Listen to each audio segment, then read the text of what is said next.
Hello, my name is David Sullivan Nesbitt. I'm the creator and co-founder of Where's My Canada. Welcome back to POLICESTATE Toronto Internment Camp.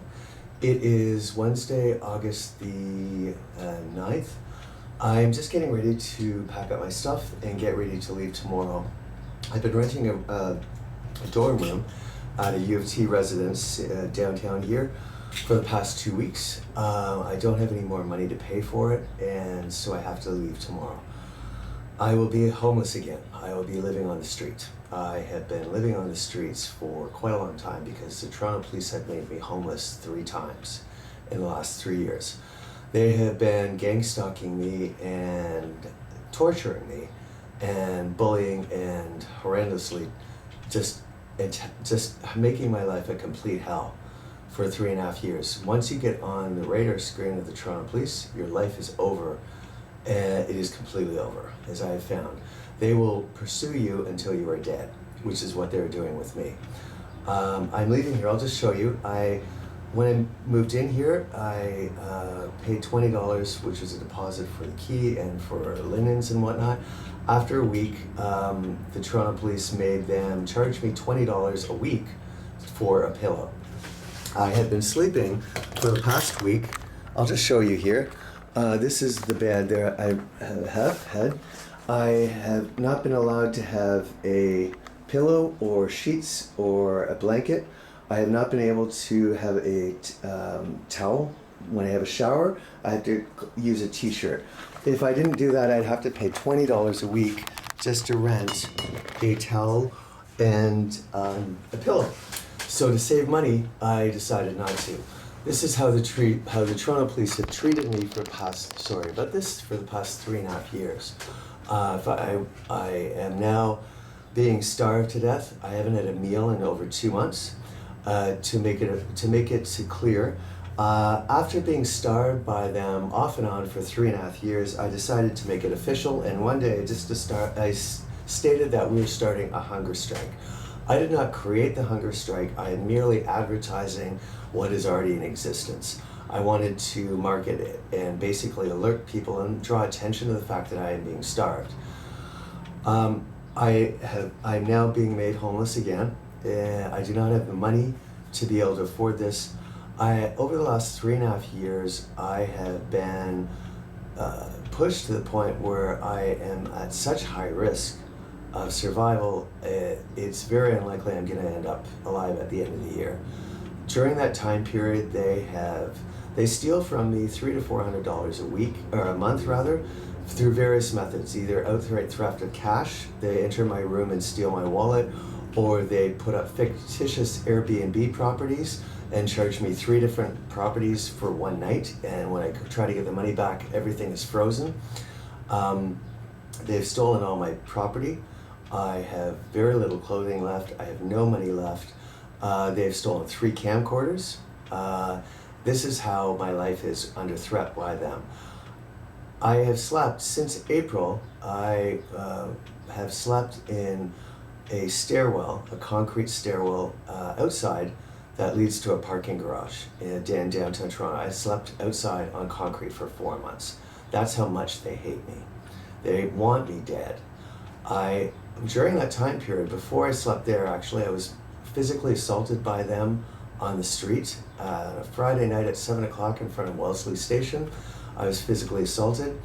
While I was homeless and sleeping on the streets, twice in one night, the Toronto Police sexually molested me. I woke up and someone had unbuckled my pants and was fondling me. I got away from that, and they followed me, and they did it a second time in the same evening. They sat and waited until I fell asleep, and they did it again. That's how vile they are. I have no friends, no family. They have gone around over the last 2 years and used Bill C-51, the anti-terrorism legislation, which was brought in by Stephen Harper. It was a false flag. The Parliament Hill shootings in October of 2014 were fabricated to bring in this legislation that allowed the police to imprison anyone for up to 5 years without appearance before a judge. That's exactly what they did to me. When I was in Prince Edward Island, I fled. Like I said, they made me homeless 3 times. First was September 22nd. 2014. Second was January 31st of this year. And the third, just in the middle there, which brings in PEI, they made me homeless March 31st, 2016. I fled Toronto. I went to Prince Edward Island. I have a friend there. Summerside, Prince Edward Island, I went to for a couple of months. And when I was there, I had no idea what had gone on in Ontario. And when I was kidnapped, because it was a news lockdown, I had no idea I was coming back to a police state. They put a lockdown on the news. I came back to the province. No one in the bus mentioned anything about what had happened.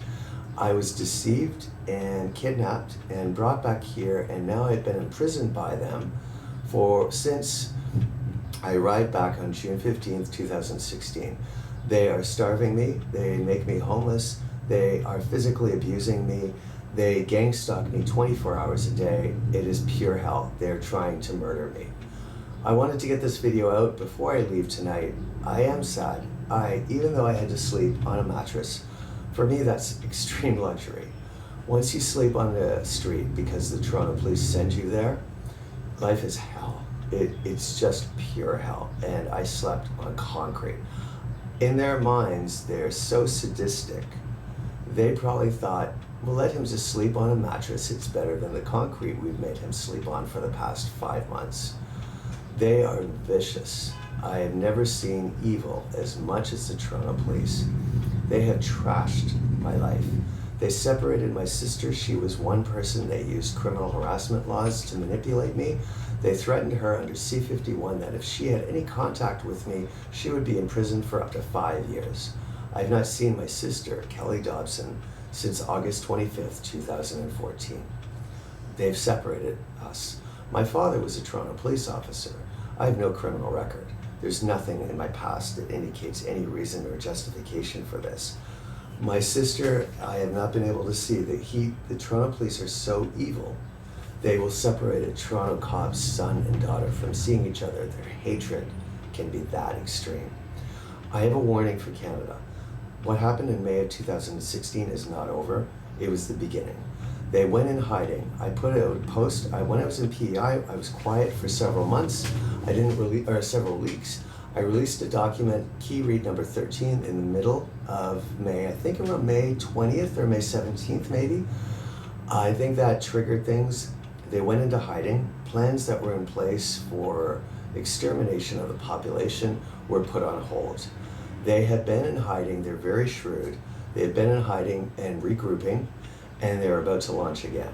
There's been activity over the last month and a half that's indicated to me they are resurfacing. What they've done is change strategy from macro to micro.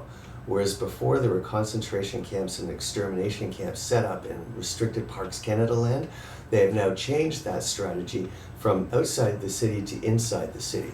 They have now set up places all throughout Toronto I've seen, which are set up to either gas or drown people.